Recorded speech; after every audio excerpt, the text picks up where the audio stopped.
नमस्कार बंधुरा आमी शिवानी शिवानी कुकिंग चैनेले तुम्हादेर सबाइके स्वागत। आशा करछि तोमरा सबाई खूब भालो आछो, आमिओ खूब भालो आछि। आमी आजके आबार एकटा रेसिपिर साथे चले एसेछि। तो आजके आमी सुजिर मध्य नारकेलेर पुर दिए एक रेसिपि तोमादेर बानिये देखाबो। तो आमी सुजिर एई पुर भरा रेसिपिटा किभाबे बानाबो सेटा देखार जोन्नो प्रथम थेके शेष अब्दि आमार साथे থেকো बंधुरा। तो चलो रेसिपिटा शुरू करा जाक। आजके एई सुजिर पुर भरा रेसिपिटा बानाबार जोन्नो आमार प्रथमे लागছে हलो नारकेल। आमी একটা নারকেলকে দু টুকরো করে একটা নারকেলের কুড়ুনির সাহায্যে কুড়িয়ে নিচ্ছি। তোমরা চাইলে নারকেলটাকে টুকরো টুকরো করে কেটে মিক্সির মধ্যে পিষে নিতে পারো। আমার যেহেতু নারকেল আমি টুকরো করতে পারি না ভালোভাবে, সেজন্য আমি একটা কুড়ানি দিয়ে কুড়িয়ে নিলাম। এই যে আমার নারকেল কুড়োনোটা হয়ে গেছে, একটা নারকেল আমার পুরো লেগেছে বন্ধুরা। এদিকে আমি গ্যাসটা জ্বালিয়ে দিলাম, একটা কড়াই বসিয়ে দিলাম, আর 3 চামচ আমি মৌরি এই শুকনো কড়াইয়ের মধ্যে একটুখানি ভাজা করে নিলাম।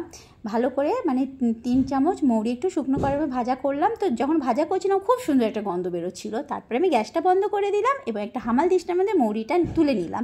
ভেবেছিলাম হামাল দিস্তাতে কুটবো, কিন্তু ঠিক মানে ভালো মিহি করতে পারছিলাম না বলে আমি শিলনোড়ার মধ্যে মৌরিটাকে গুঁড়ো করে নিলাম। এ দেখো পুরো মানে পেস্ট করে নিলাম মৌরিটাকে শিলনোড়ার মধ্যে।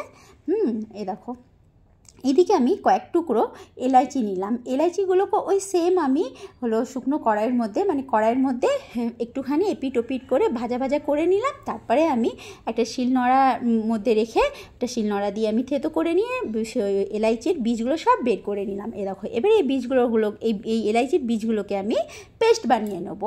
এই যে আমি পেস্ট বানিয়ে নিলাম। ये देखो एटाकेও আমি রেখে দিচ্ছি একটা প্লাস্টিকের প্লেটের মধ্যে এলাচির গুঁড়োগুলোকে, কারণ গোটা এলাচি দিলে মুখে লাগে এবং গোটা মৌরি দিলেও কিরকম একটা যেন মুখে লাগে, ভালো লাগে না টেস্টটা, এই জন্য আমি দুটোরই পাউডার বানিয়ে নিলাম। এদিকে আমি সুজি নিয়ে নিলাম। আমি হলো এই প্লাস্টিকের কাপের 1 কাপ সুজি নিলাম।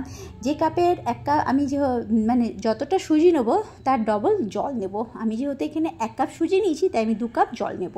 এদিকে গ্যাসটা জ্বালিয়ে দিলাম, কড়াইটা বসিয়ে নিলাম। এদিকে একটুখানি রিফাইন তেল দিয়ে দিলাম, তোমরা রিফাইন তেলের বদলে ঘিও ব্যবহার করতে পারো। তারপরে 1 কাপ সুজি আমি দিয়ে দিলাম এই রিফাইন তেলটার মধ্যে। তারপরে ভালো করে এপিট ওপিট করে সুজিটাকে নাড়িয়ে নাড়িয়ে হালকা ভাজা করব, লাল হবে না, শুধু হালকা ভাজা হবে বন্ধুরা। এটা সুজিটাকে লাল করবে না, লাল লাল করে একদম ভাজা করবে না, হালকা ভাজা করে নিলাম। ভাজা আমার হয়ে গেছে, আমি উঠিয়ে নিলাম। গ্যাসটা আমি বন্ধ করে দিয়েছিলাম। ফের গ্যাসটা জ্বালিয়ে আবার একটা কড়াই বসিয়ে দিলাম। দিয়ে আমি যেহেতু 1 কাপ সুজি নিয়েছিলাম তো ওই কাপেরই আমি 2 কাপ জল নিয়ে নিলাম। জলটার মধ্যে আমি একটুখানি লবণ দিয়ে দিলাম, একটুখানি আমি মৌরির গুঁড়ো দিয়ে দিলাম, আর একটুখানি এলাইচের গুঁড়ো দিয়ে দিলাম, আর 2টো তেজপাতা দিয়ে দিলাম, আর পরিমাণ মতন মানে স্বাদ হিসাবে চিনি দিয়ে দিলাম। তোমরা যে যেরকম মিষ্টি ভালোবাসো সেরকমই মিষ্টিটা দিও। তবে জলটা সব দেওয়ার পর জলটা যখন ফুটে উঠেছে তখন সুজিটাকে আমি খুন্তিতে নাড়তে নাড়তে সুজিটাকে এই জলটা ফুটে ওঠা জলের মধ্যে দিলাম। না ফুটে ওঠা জলের মধ্যে একটু একটু সুজিটা দিয়ে দিয়ে নাড়লে কী হবে, সুজিটা মানে দলা পাকাবে না। তারপরে ভালো করে নেড়ে চেড়ে নিলাম। এরকম শুকিয়ে আসবে পুরো সুজিটা, হালুয়া যেরকম রান্না হয় ওরকম হয়ে আসবে, তখন গ্যাসটা বন্ধ করে আমি ঢাকা দিয়ে দিলাম সুজিটাকে ঠান্ডা করার জন্য। এদিকে আবার একটা কড়াই বসালাম গ্যাস জ্বালিয়ে, তার মধ্যে ওই যে একটা নারকেল কুড়িয়ে রেখেছিলাম সেই নারকেলটা দিয়ে দিলাম। ওর মধ্যে একটুখানি এলাচির গুঁড়ো, একটুখানি মৌরির গুঁড়ো, আর হলো দিলাম কী বলে চিনিটা হলো স্বাদ হিসেবে দেবে বন্ধুরা, তোমরা যে যেমন মিষ্টি খাও। আমি অল্প চিনি দিয়েছিলাম। দিয়ে এরকমভাবে একটু ভাজা ভাজা করে নিতে হবে এই নারকেলের কুড়োটাকে। আমার ভাজা ভাজা হয়ে গেছে নারকেলের কুড়োটা। তোমরা এই নারকেল কুড়োটা চাইলেও ঘি দিয়ে ভাজতে পারো। আমার কাছে ঘি ছিল না, আমি ঘি দিয়ে ভাজিনি, আমি কোনো তেল দিয়েই ভাজিনি, আমি প্লেন ভেজেছি। আর এদিকে আমার সুজিটাও ঠান্ডা হয়ে গেছে। একটা প্লেটে আমি তুলে নিলাম সুজিটাকে।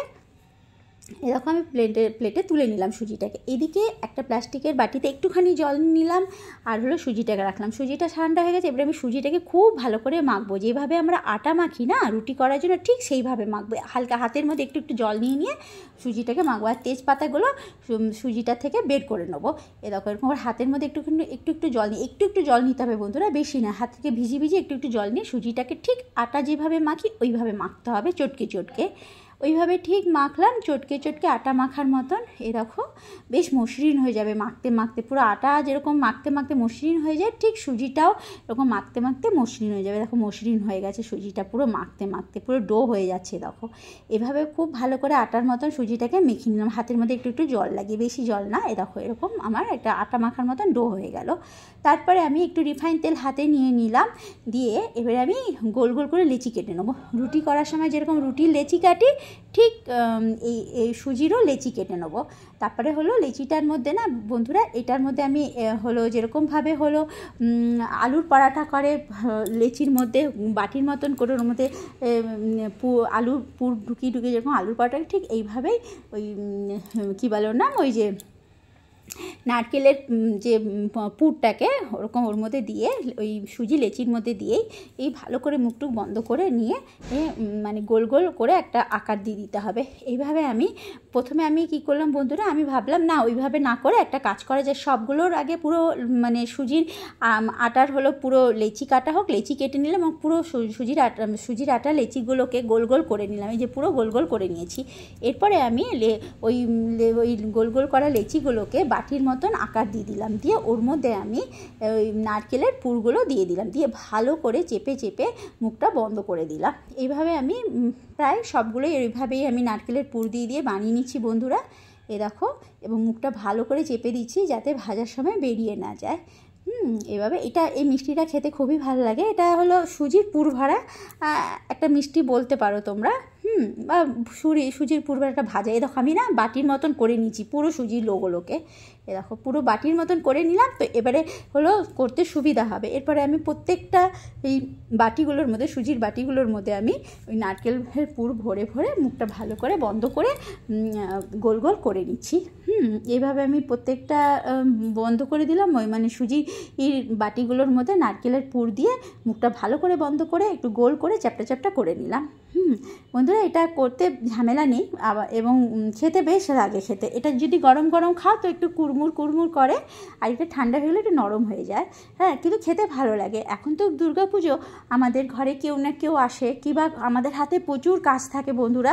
সবসময় আমরা কিছু করে মানে বাচ্চাদের জন্য এটা ওটা করে দিতে পারি না কাজের জন্য। তো এইভাবে এটা বানিয়ে রাখলে বাচ্চারা ঘুরলো ফিরলো খেলো, আর একটু নারকেলের পুর থাকে ভেতরে, খেতেও ভালো লাগে বেশ। খেতে খুব স্বাদ হয় বন্ধুরা, খুব টেস্টি হয় এটা খেতে। তোমরা একবার বাড়িতে বানিয়ে দেখবে, তাহলে বুঝতে পারবে। বা কেউ কোনো গেস্ট আসলো, তাকে মিষ্টি হিসাবে এটাকে দিলে সেও খেয়ে খুব প্রশংসা করবে।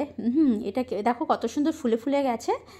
এবারে আমি কড়াইটা বসিয়ে ওর মধ্যে তেল দিয়ে দিলাম, বেশ একটু ডুবো তেলে বন্ধুরা ভাজা করতে হবে। দেখলে তো গল্প করতে করতে ভুলেই গেছি যে তোমাদেরকে বলতে, যে গ্যাসটা জ্বালিয়ে আবার কড়াইটা বসালাম এবং এর মধ্যে বেশ অনেকটা তেল দিয়ে দিলাম, এবং এই পুর ভরা সুজির এইটাকে দিয়ে দিলাম তেলগুলোর মধ্যে।